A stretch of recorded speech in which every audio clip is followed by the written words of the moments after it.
প্রতিবারের মতো এবারও দেখাবো আমার জমিতে হলুদ কেমন হয়েছে, কতটা ফলন হয়েছে সেটা।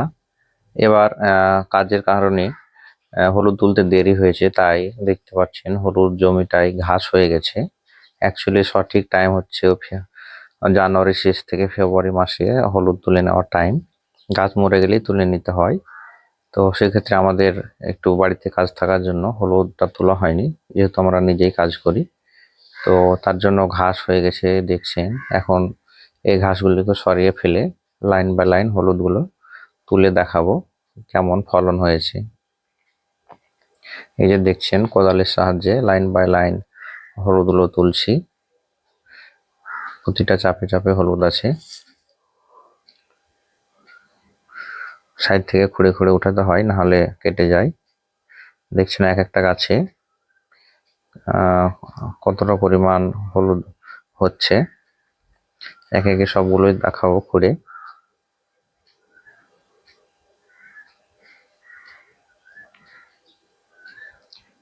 একসাথে দেখানো হয় না, নিজেই যেহেতু কাজ করি।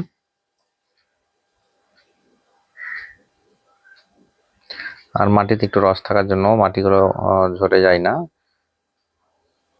এইভাবে একটা সারি তোলা হলো। দেখছেন হলুদ পাতাগুলো সাইডে রেখেছি, এই পাতাগুলো হলুদ সিদ্ধ করাতেও কাজে লাগে।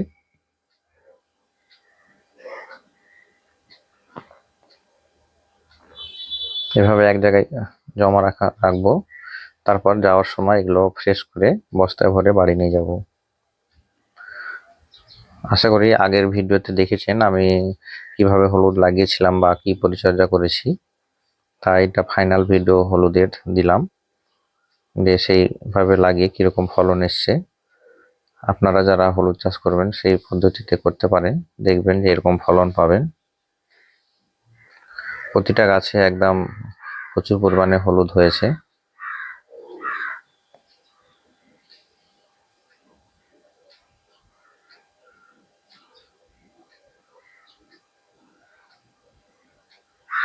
হলুদের গাছ যেরকম জোরালো হবে হলুদও সেরকম জোরালো হবে। গাছগুলো আমার বেশ জোরালো ছিল।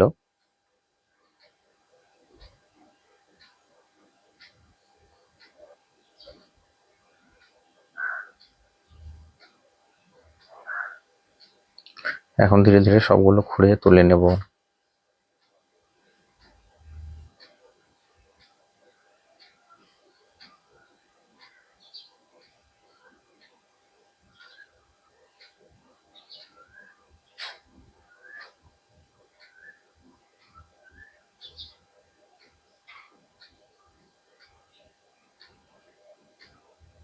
দুটো লাইন কমপ্লিট হলো। আমরা অতিরিক্ত বেশি লাগে না, মিডিয়াম লাগাই, অল্প লাগাই, যেন বাড়িতে খাওয়া হয় আবার, এবং তার পরের বছর আবার বিছন রাখা হয় লাগানোর জন্য, সেই পরিমাণে লাগাই। সেখান থেকে আমাদের গোটা বছরটা খাবার হয়ে যায় হলুদ। 2 লাইন হয়ে গেছে, সেটাকে এখন বস্তায় ভরে নিচ্ছি।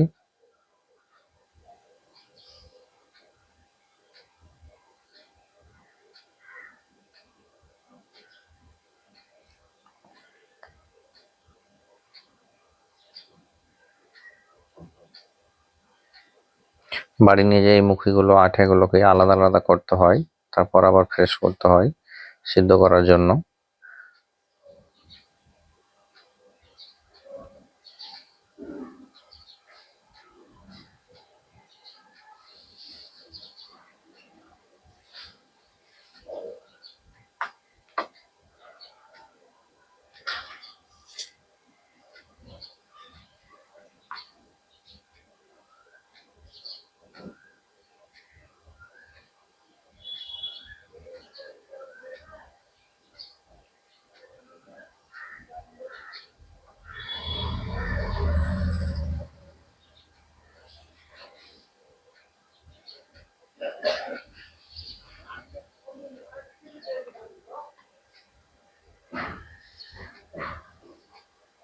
এটা পুরনো হলুদ, যেটা দেখতে পাচ্ছেন হাতে সাইডে আছে, আর এটা হচ্ছে মুখিটা নতুন।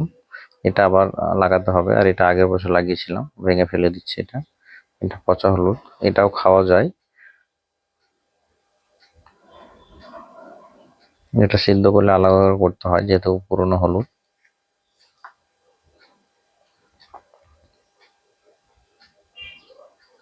দেখতে পাচ্ছেন ধীরে ধীরে অনেকগুলোই তোলা হয়ে গেছে, আর কিছুটা বাকি আছে।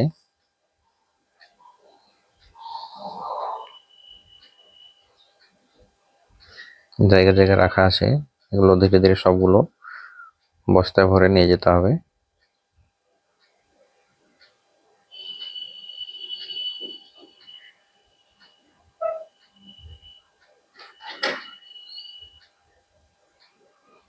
যেহেতু দেরি হয়েছে, হলুদ তুলতে ঘাস হয়ে গেছে, তাই টাইম লাগছে, সেটা পরিষ্কার করার পর তুলতে হচ্ছে।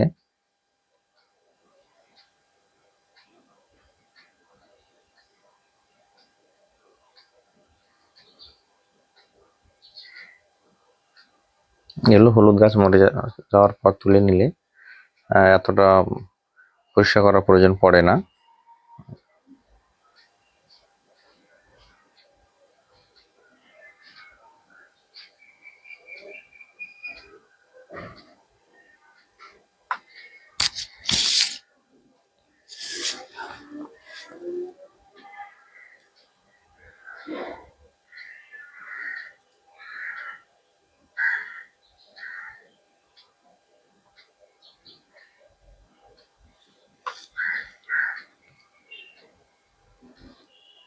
এই জায়গাটা যেহেতু আমের গাছ আছে, সবগুলো কোদালেই জমিটা চাষ করে রেডি করতে হয় লাগানোর জন্য।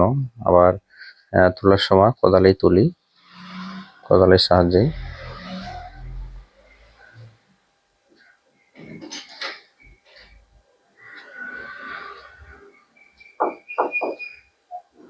এদিকে কয়েকটা লাইন বাকি আছে, সেটা পরিষ্কার করে তুলে নেব। আর এগুলো বাড়িতে নিয়ে চলে এসেছি, বাড়িতে নিয়ে এসে এক জায়গায় জমা করছি ধীরে ধীরে। এখন এগুলো পরিষ্কার করতে হবে। এই যে দেখছেন সামনে পচা হলুদগুলো রেখেছি, আর এদিকে লাগানোর জন্য আঠাগুলো জট কেটে রাখছি, এটা রেখে দেবো পরের সিজনে লাগানোর জন্য। আর এগুলো মুখিগুলো ভেঙে আলাদা করছি, এটা সিদ্ধ করার জন্য। আর এই আঠাগুলো সিদ্ধ করা যায়, যেগুলো ছোট সাইজের আছে সেটা সিদ্ধ করার জন্য পরিষ্কার করছি। আর কিছুটা ধুয়ে রেডি করেছি সিদ্ধ করার জন্য।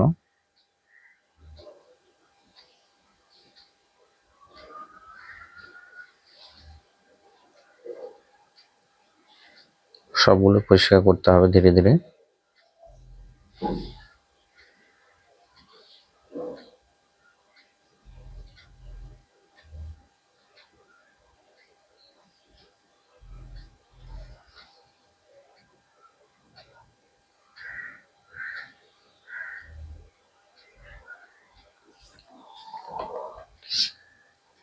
এগুলো ধুয়ে রাখা হয়েছে।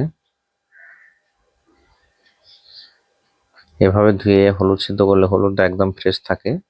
আর আমরা যেহেতু অল্প করে বাড়িতে খাওয়ার জন্য করি, পরিষ্কার করে করি, অনেকে ডাইরেক্ট জলে দিয়ে দেয়, সেক্ষেত্রে হলুদটা ঘোলাটে হয়ে যায়। মাটি ঝরে গেছে, এগুলো সিদ্ধ করার পর আরো ফ্রেশ হয়ে যাবে। আর এদিকে গামলায় ভিজিয়ে রাখা হয়েছে যেন মাটিটা তাড়াতাড়ি ছুটে যায়। এভাবে আমরা বাড়িতেই হলুদ খাওয়ার জন্য চাষ করে থাকি, সিদ্ধ করে বাড়িতেই গুঁড়ো রেডি করা হয়। এই পচা হলুদগুলো আলাদা করেও সিদ্ধ করে খাওয়া যায়, অনেকে খায়।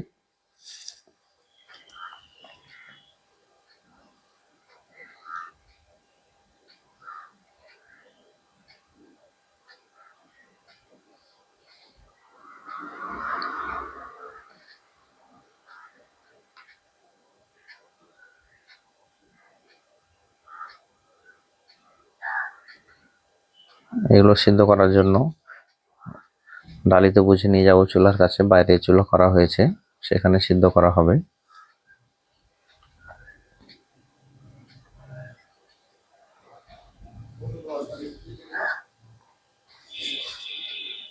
এখানে চুলা করা হয়েছে, সেই সিদ্ধ করার জন্য জল দেওয়া হচ্ছে,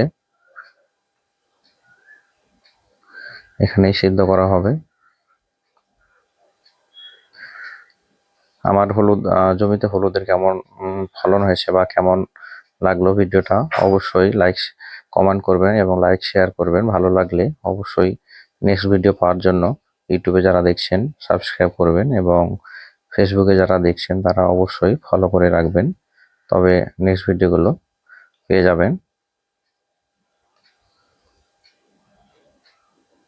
চুলাটা বাইরে করা হয়েছে যেন কালি না হয়, এখানে যেহেতু অনেকক্ষণ ধরে সিদ্ধ করতে হয় আর অনেক লোকড়ি লাগে, তাই বাইরে করা হয়েছে। টিনে এবং হাঁড়িতে দুটোতে সিদ্ধ করা হবে।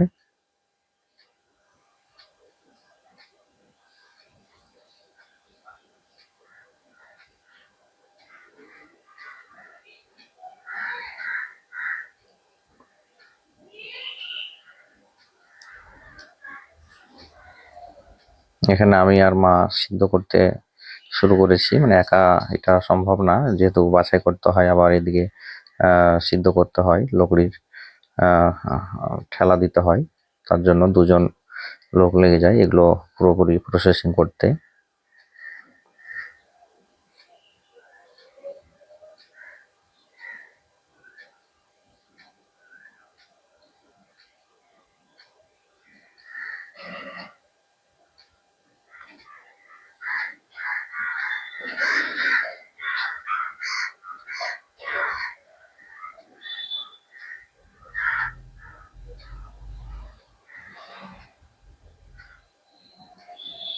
এগুলো সিদ্ধ হতে প্রায় 40 থেকে 45 মিনিট করে লেগে যায় এক একটা হাঁড়ি সিদ্ধ হতে।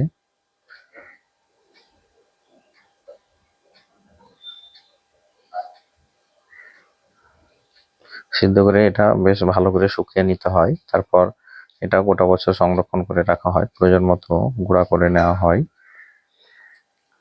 এভাবে আপনারাও বাড়িতে হলুদ চাষ করে একদম অরিজিনাল হলুদ পেতে পারেন। যদি জায়গা থাকে অবশ্যই আপনারাও অল্প অল্প করে চাষ করবেন, দেখবেন যে বাড়ির খাওয়ার প্রয়োজন মিটে যাবে সেই হলুদ থেকেই।